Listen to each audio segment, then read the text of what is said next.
Terpilihnya Pak Erick Thohir sebagai bos PSSI tidak mengejutkan. Dia menang telak atas pesaing terdekatnya Pak Lanyala dengan perbandingan suara 62 lawan 22. Kami dari CSW mengucapkan selamat kepada Pak Erick.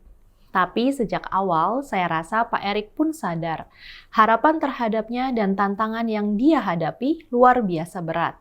Sepak bola adalah olahraga paling populer di Indonesia. Kalau dia berhasil memimpin PSSI dengan gemilang, namanya pasti berkibar.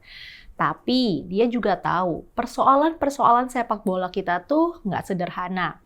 Baru saja dia terpilih, sudah terjadi insiden kekerasan di Semarang. Di sana terjadi bentrok antara supporter PSIS Semarang dengan polisi. Supporter PSIS yang dilarang nonton pertandingan melawan Persis Solo melempari petugas dengan batu. Ini dibalas dengan tembakan gas air mata oleh polisi. Syukurlah, gak ada korban jiwa jatuh dalam insiden itu. Pertandingan Persis melawan PSIS itu diadakan tanpa penonton karena pengalaman buruk sebelumnya.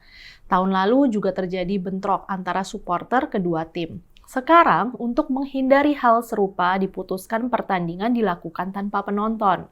Supporter PSIS tidak terima.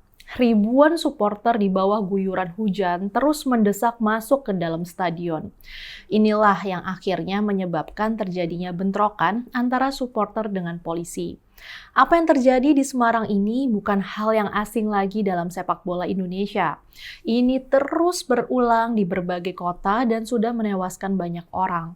Di beberapa kota, bila ada pertandingan Liga 1, aparat keamanan terpaksa berjaga-jaga ekstra ketat. Dan sampai sekarang, belum ada tindakan yang nyata untuk mengatasinya. Dalam tragedi Kanjuruhan tahun lalu, bahkan PSSI turut dinyatakan bersalah. Indonesia hampir mendapat sanksi dari FIFA. Untunglah karena lobi-lobi banyak pihak termasuk Presiden Jokowi, sanksi tidak jadi dijatuhkan. Sekarang beban melahirkan budaya supporter beradab ini ada di tangan Ketua Umum PSSI yang baru. Tapi urusan supporter itu baru satu hal. Belum lagi tantangan-tantangan lain. Yang paling sering disebut-sebut adalah mafia sepak bola. Ini juga perkara yang sangat besar. Kabarnya, pertandingan-pertandingan di berbagai liga Indonesia menjadi incaran pejudi bola di berbagai negara Asia. Selama para mafia sepak bola ini masih merajalela, sepak bola Indonesia akan terus terbelakang. Padahal sekarang sepak bola adalah sebuah bisnis olahraga yang luar biasa. Masyarakat punya harapan bahwa sepak bola Indonesia akan bisa mengejar kemajuan negara-negara lain yang semula juga dianggap sebelah mata di dunia.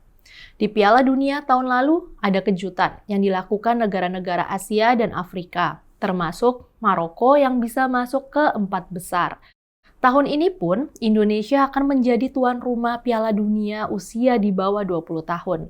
Seluruh penggemar sepak bola Indonesia akan mengarahkan mata ke turnamen itu.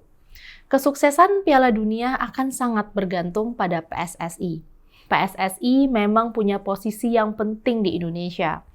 PSSI adalah sebuah organisasi kemasyarakatan, bukan di bawah pemerintah. Bahkan, induk organisasi sepak bola dunia FIFA akan memberi sanksi bila diketahui PSSI diintervensi oleh pemerintah.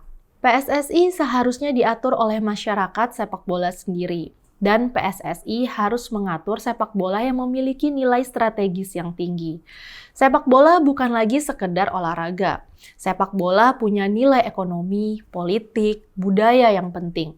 Contohnya saja nih, Qatar yang mengucurkan dana setara dengan 3,13 kuadriliun rupiah untuk Piala Dunia. Bukan lagi cuma triliun ya, tapi kuadriliun. Apa manfaatnya buat Qatar? Jelas, bukan cuma untuk kepentingan ekonomi mereka. Kesuksesan Piala Dunia bukan hanya akan mendorong pertumbuhan sektor pariwisata, traveling, pembangunan infrastruktur, dan seterusnya. Tapi ini juga akan menaikkan image Qatar di dunia politik internasional. Nama Qatar juga akan harum dalam hal budaya. Untuk mempromosikan Islam ala Qatar, panitia itu sampai mengumandangkan ayat Al-Quran di saat pembukaan Piala Dunia. Jadi sepak bola ini bukan cuma soal menyehatkan tubuh, tapi sepak bola juga membawa manfaat secara ekonomi, politik, dan budaya. Anda pasti tahu dong kasus Cristiano Ronaldo, mega bintang sepak bola asal Portugal. Setelah bintangnya mulai meredup dan dia mulai tidak lagi diterima di klub-klub Eropa, dia pindah ke Saudi. Kabarnya dia gabung dengan klub Al Nassr dan dia menjadi pemain dengan gaji termahal di dunia sepak bola. Dia dibeli dengan biaya transfer 3 triliun rupiah. Rasanya sih dia ditarik ke sana bukan karena kualitas permainannya. Tapi kemunculan Ronaldo di sana menaikkan reputasi sepak bola Saudi. Harapannya tentu saja, dia akan menggerakkan roda bisnis sepak bola yang bisa menjadi andalan masa depan Saudi. Indonesia juga bisa menjadi raksasa sepak bola. Tapi untuk menaikkan kualitas sepak bola, nggak bisa hanya dengan melakukan naturalisasi pemain-pemain asing ke Indonesia. Sepak bola perlu perombakan total. PSSI sudah mengundang pelatih kaliber internasional seperti Sintayong. Dia menerapkan sistem pelatihan yang memaksa pemain kerja keras dan berdisiplin. Dia bahkan tidak mau diganggu saat melatih, termasuk gangguan dari para petinggi PSSI. Dan hasilnya sudah terlihat nyata.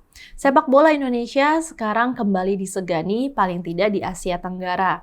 Tapi perjalanannya masih jauh. Sekarang Pak Erick Thohir harus menjadi nahkoda untuk menjadikan sepak bola Indonesia mencapai kejayaannya. Kita harapkan Pak Erick sukses. Saya Rizka Putri, undur diri.